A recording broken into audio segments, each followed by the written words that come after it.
शान ठाकुर अपने चैनल में करता हूँ आपका स्वागत। और आइए जानते हैं आज हम जैसा जानते हैं कि यूपी बजट सेंट्रल गवर्नमेंट यानी कि केंद्र का जो बजट है वो 1 फरवरी 2025 को पेश हो चुका है।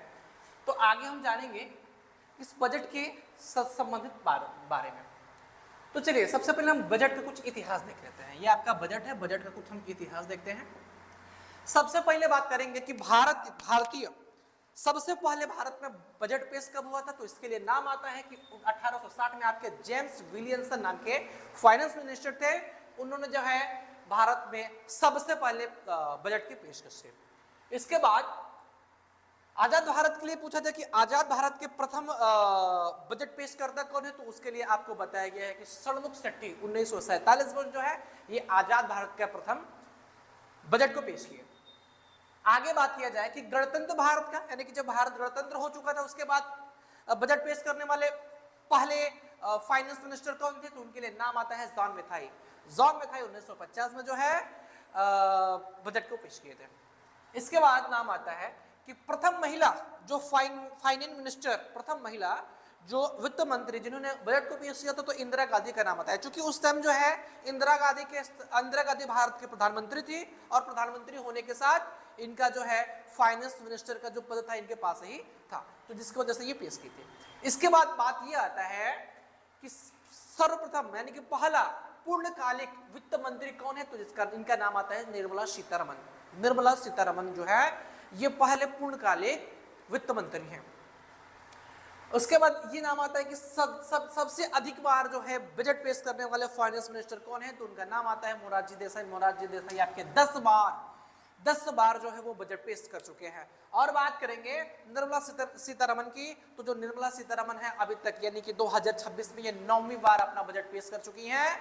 और सबसे लंबा निर्मला जी का सबसे लंबा भाषण, या ये कहा जाए कि अभी तक के बजट के इतिहास में सबसे लंबा जो भाषण है वो निर्मला सीतारमन का है। और वो बजट का भाषण 2 घंटा 40 मिनट का है जो 2020 के दौरान इन्होंने दिया था। ये रहा आपका बजट का कुछ इतिहास। आइए बात करते हैं बजट 2026-27 से रिलेटेड कुछ महत्वपूर्ण तथ्यों को मैंने कलेक्ट किया है, उसके बारे में देखते हैं। सबसे पहले हम बात करेंगे कि आपका जो बजट है वो 1 फरवरी 2026 को पेश हुआ। तो पेश करने वाली कौन है। पेश करने वाली हमारी फाइनेंस मिनिस्टर निर्मला सीतारमन जी हैं। निर्मला सीतारमन जी ने 1 घंटे और 25 मिनट का अपना अभिभाषण दिया और भाषण देने के दौरान अपने बजट के में कुछ बातों का बताया। सबसे पहले बजट के मूल बिंदु से निकल के ये आता है कि हर जिले में गर्ल्स हॉस्टल होगा। इन्होंने बताया है, इन्होंने बजट में ये घोषणा की है कि हर जिलों में गर्ल्स हॉस्टल की व्यवस्था की जाएगी। 2031 तक जो कर्ज जीडीपी का अनुपात वो 50% लाना है। बीमार घटकों के कस्टम ड्यूटी पर हमको छूट देना है। 25 करोड़ लोगों को गरीबी से बाहर लाना है। फाइनेंस ईयर 2027 में राजकोषीय जो घाटा है वो 4.3 यानी कि 4.3 तक ही सीमित रखना है। उसके बाद आगे यह है कि मोटर एक्सीडेंट क्लेम के ब्याज पर कोई आयकर नहीं, यानी कि इसको आयकर से बाहर किया गया है। विदेशी क्लाउड कंपनी को 2047 तक टैक्स छूट दिया गया है। मतलब जो भी विदेश की कंपनियां हैं, दो विदेशी क्लाउड कंपनियां हैं, इस कंपनियों को 2047 तक टैक्सेशन में छूट दिया गया है। आगे बात करेंगे कि फाइनेंस ईयर 2027 में 11.7 लाख करोड़ का जो सरकारी उधार रहने वाला है। इसके बाद बात करेंगे निवेश, रोजगार। इस बजट में निवेश को, इन्वेस्टमेंट को, रोजगार को और उद्योग को गति देने की बात कही गई है। आगे हम बात करेंगे कि बजट में 3 तरफा बजट का जो बजट आपका जो रहा है इसमें 3 तरफा विजन रखा गया है।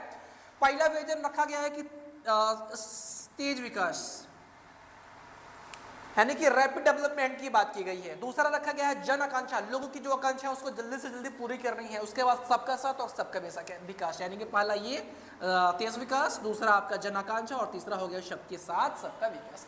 आगे हम बात करेंगे कि बायोफार्मा सेक्टर के लिए इस बजट में 10,000 करोड़ रुपए का प्रावधान रखा गया है। 200 जो पुराने आपके औद्योगिक क्लस्टर है उनका पुनर्जीवन करना है। एमएसई ग्रोथ के लिए हमको बजट में 10,000 करोड़ की घोषणा की गई है। भारत सेमीकंडक्टर पर जो है विशेष ध्यान दिया गया है। सेमीकंडक्टर के लिए 40,000 करोड़ रुपए का प्रावधान किया गया है। देश में 5 क्षेत्रीय मेडिकल टूरिज्म की स्थापना किया गया है। और सेवा क्षेत्र को विकास के प्रमुख इंजन बनाया जाएगा। ये रही बजट 2026 और 27 से रिलेटेड कुछ फैक्ट जो निकल के बाहर आया है। धन्यवाद।